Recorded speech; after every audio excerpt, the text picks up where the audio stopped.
Good afternoon.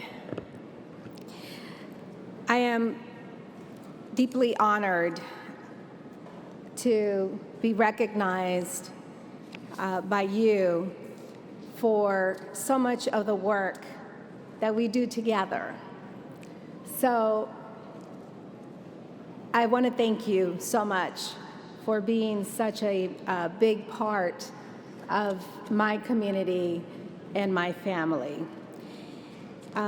Before I begin to talk to you a little bit about what I have been doing, I want to recognize Dr. Mirza Manfur, the national president for the Ahmadiyya Muslim community, as well as His Excellency Siddiqui Abu Bakar Wee, Ambassador of Sierra Leone to the United States, and Representative Andrew Lewis, member of the Pennsylvania House of Representatives, Kurt Wermüller of the U.S. Commission on International Religious Freedoms.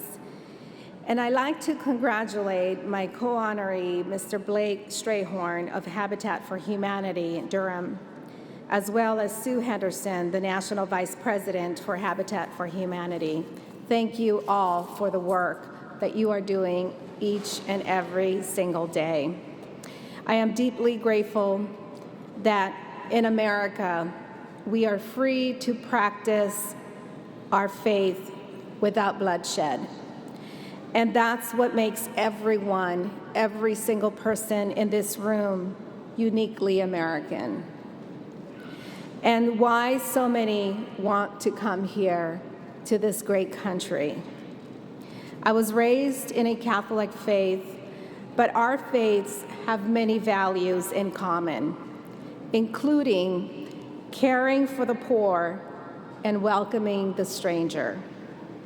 And I am so pleased to be among a community that is so dedicated to these values: love for all, hatred for none.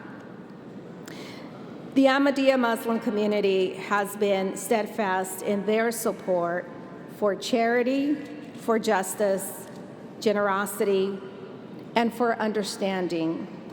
These are values that we need today more than ever. You have stood up for refugees, for immigrants, for children, for the hungry and for the homeless. And you have spent your free time and your resources caring for those in need. And last fall, I was honored to attend the opening of the Ahmadiyya Hospital in Guatemala and met His Holiness, which was one of the greatest honors in my life.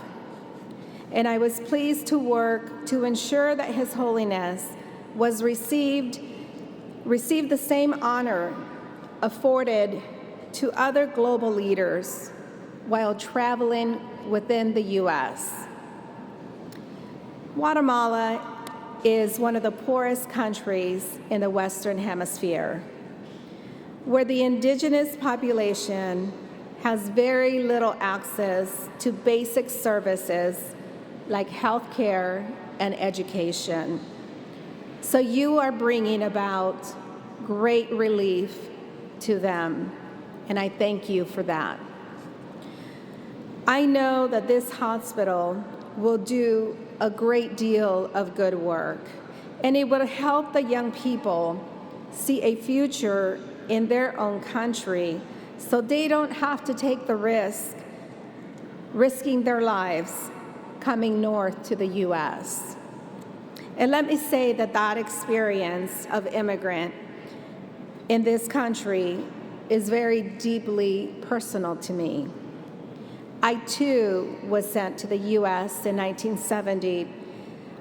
A Guatemalan couple decided that their daughter, their youngest daughter,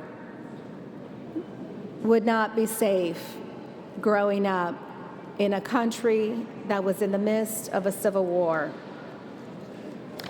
And that young girl grew up to be a member of Congress, Imagine the opportunities that we have here if we work hard. My parents, like many of the people that you see at our southern border struggling, asking for asylum, had no choice. And my mother died a couple of years later. The parents that are making that choice today, frankly, I have to admit that I would not have the courage to make that choice for my children.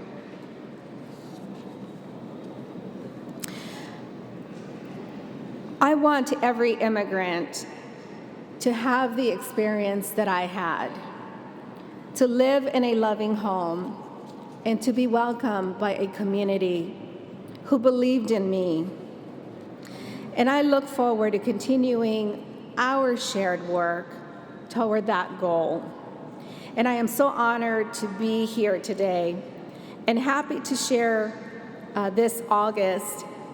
I will be sending my legislative director to London to attend the annual Ahmadiyya Convention. And I am grateful for this award, but most of all, I am grateful for our friendship and for the work that we continue to do together. Our commitment to make a better community for all of us will be lasting for many years. And I look forward to continuing this work with all of you. Thank you once again, and I am so grateful to share that with all of you.